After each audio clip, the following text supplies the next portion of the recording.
The chair recognizes the Honorable Morgan Meyer of Dallas County for the introduction of the Speaker's family.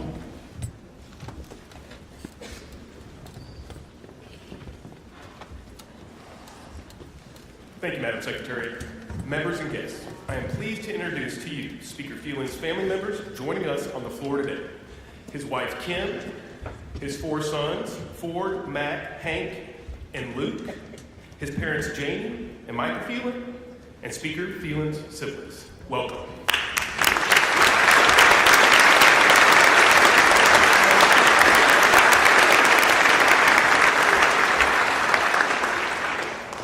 And now, fellow members and honored guests, it is my privilege to introduce to you the Speaker of the House of Representatives of the 88th Legislature, the Honorable Dade Phelan of Jefferson County.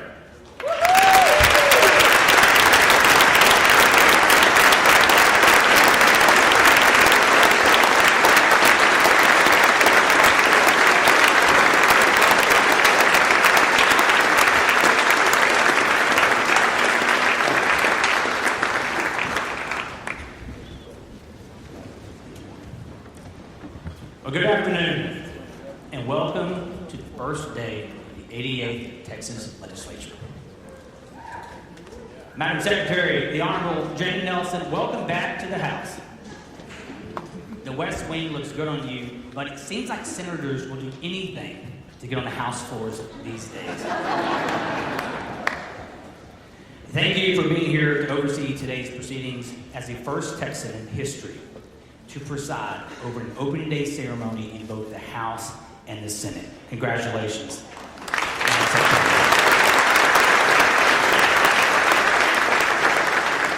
And to Cody, Angie, Tracy, Shelby, John, and Tony, thank you. I hope to live up to your words of support, and I cannot do this job without friends like you at my side.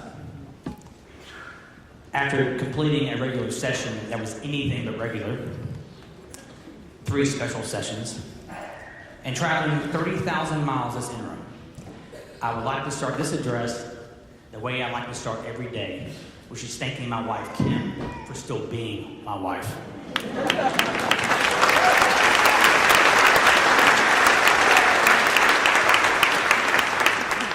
In addition to being an amazing wife, she's a loving mother to our 4 boys, an accomplished attorney, an advocate for juvenile justice reform, a leader on mental health awareness and education. I could go on for days, but what I cannot do is this job without your constant support. Thank you.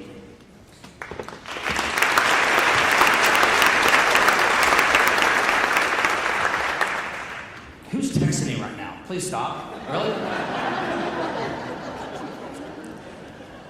I'd also like to thank my 4 sons, Ford, Matt, Hank, and Luke. Thank you, boys.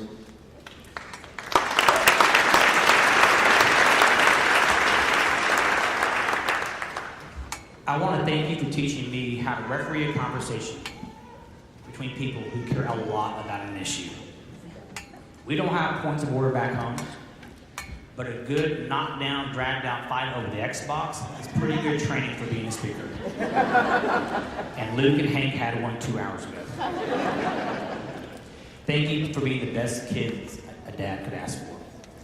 And just like your mom, I cannot do this without your blessings, so thank you. My parents, Mike and Janie, my 6 brothers and sisters, thank you for your love and support over the years. Growing up, if I had a giant gavel like I do now, I would be an only child today. They're also the ones with the really big foreheads too, so sorry. I get criticized for my forehead, but I inherited it from my family. As I look out upon this distinguished gathering, I see 149 people, ordinary Texans, who are eager to get to work on extraordinary things. I am grateful for the majority of you who have honored me with your vote, but I am proud to represent all of you as Speaker of the 88th Legislature.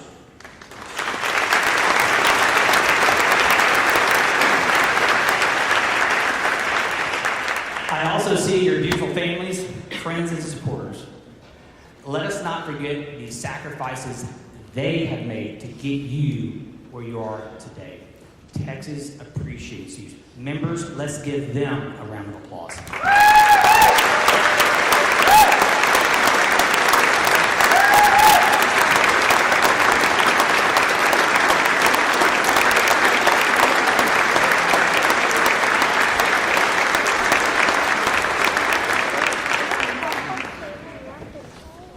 For the newcomers here, our freshman class of 2023, congratulations. Words of caution. Please do not confuse this body with the one in Washington, D.C.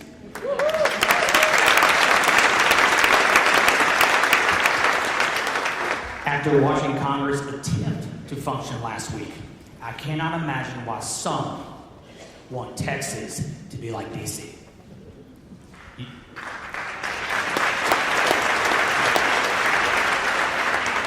Many members, you now are in the Texas House of Representatives, part of a historic assembly. 100 years after the first woman was elected to the Texas House, our membership now includes 45 women, the highest number ever.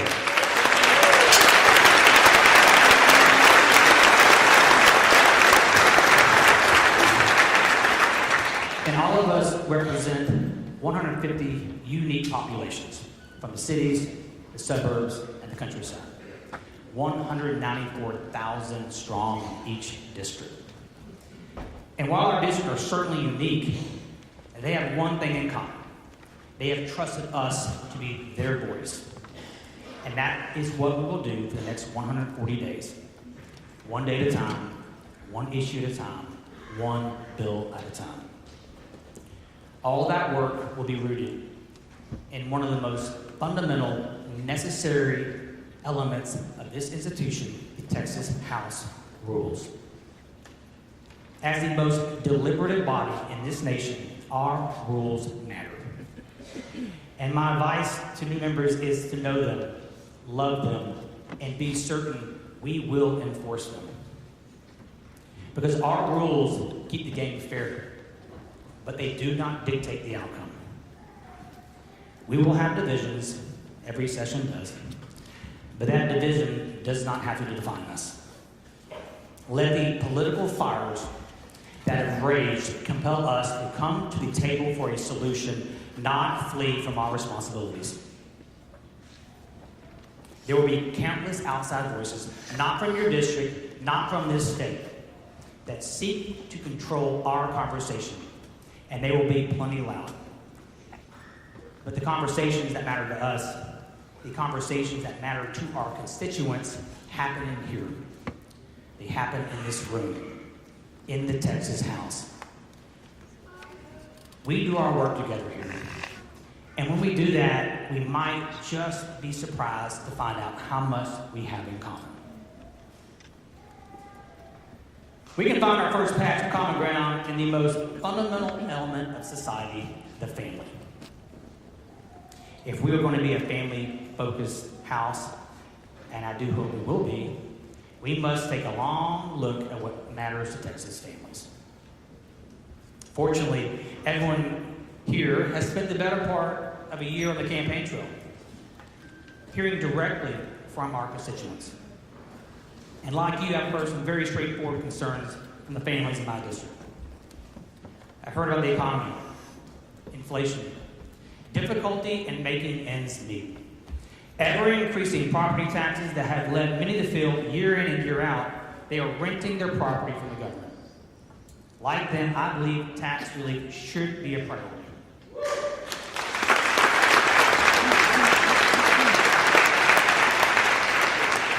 But time and time again, we have seen the legislature provide some form of property tax relief. But to make it lasting, we must do something about runaway appraisals because taxpayers deserve better.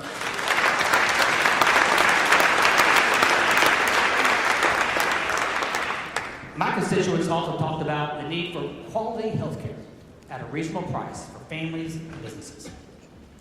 They appreciate the process we made last session tackling the cost of prescription drugs and health plans, pricing transparency, improving outcomes for women and children, but they need us to do much more.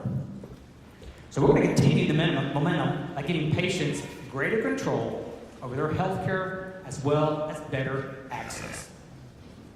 In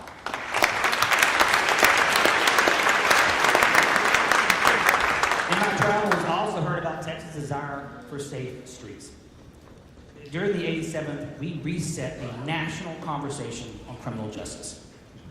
We showed it's possible to improve public safety while defending the rights of the accused and offering second chances when deserved. We led the nation in decreasing incarceration rates, reducing recidivism, and facilitating reentry. We are proving you can be tough on violent criminals while also making the criminal justice system work better for non-violent offenders. And that is what we will continue to do.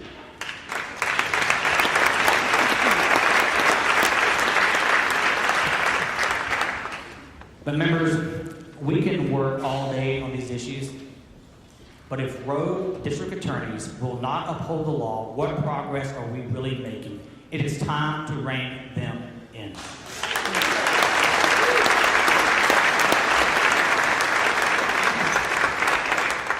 Our constituents also want roads that can move them in a timely manner, from their home to their job, to their child's school, to their place of worship.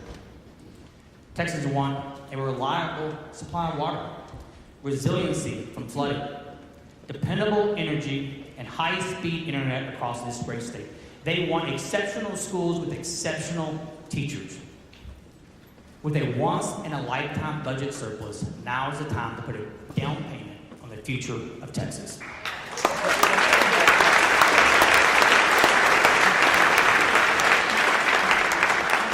To make this down payment even more critical, over 1,000 people move to Texas every single day.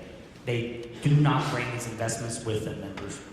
We all serve different regions, but we recognize these as common obligations. But members, perhaps we have no greater task ahead of us than protecting those who are carrying on what we have started, the children of Texas. I created the Select Committee on Youth, Health, and Safety last session to examine the issues facing our children. The threats to their safety are all too real. Child trafficking, violence in schools, bad actors seeking to exploit their innocence, and social media companies that prey on the insecurities of children, leaving them vulnerable to exploitation, sexualization, and indoctrination. Members, we must stand up for the children of Texas.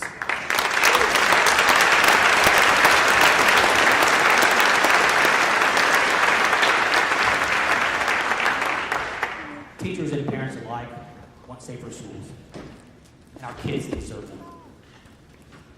Last May, the lives of 21 Texas teachers and children were stolen when a gunman opened fire at Robb Elementary in Uvalde, Texas. We owe it to the memory of those children and teachers to make sensible, meaningful change.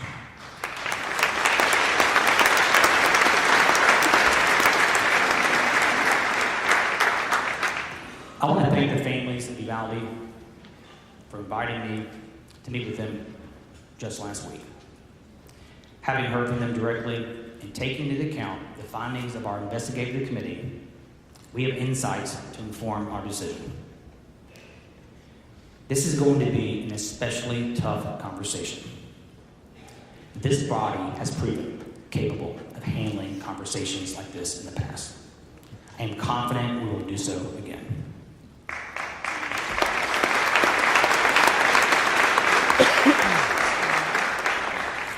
As we work to make Texas a better place to raise a family, we must also acknowledge there's true suffering in society. And we have to make those things better, those families, in those toughest situations. The most important thing to do, certainly, is to ensure our economy continues to generate quality jobs and meaningful wages. After all, an opportunity to provide for one's family is a powerful motivator, no matter where one is in life. At the same time, let us not forget people who need more than a job. Even with a vibrant economy, a single parent who can work, afford childcare, healthcare, transportation, and housing is indeed rare. How can we improve their lives and their children's futures? Tax-free diapers, wipes, and other childcare supplies is a great start. And so is ensuring health coverage for new moms that lasts not 60 days, not 60 months, but an entire year.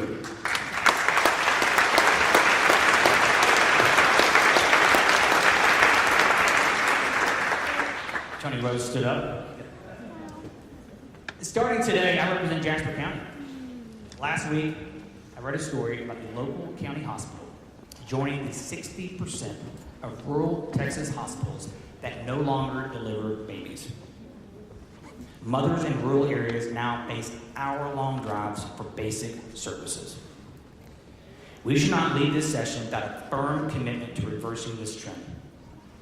Because in my dictionary, the definition of pro-life includes ensuring access to affordable health care for all, especially Texas mothers and their babies.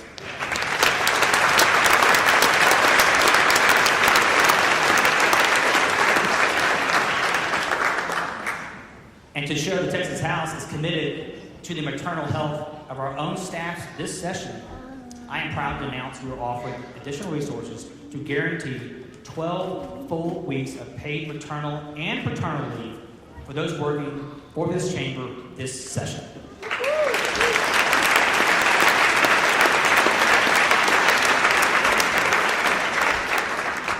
Members, all names may be on the door, but the men and women who serve in our capital and our district offices are the ones who do the heavy lifting. We must provide an environment that respects them and recognizes their value. With rapid inflation, let's also retain them by finally increasing their salaries.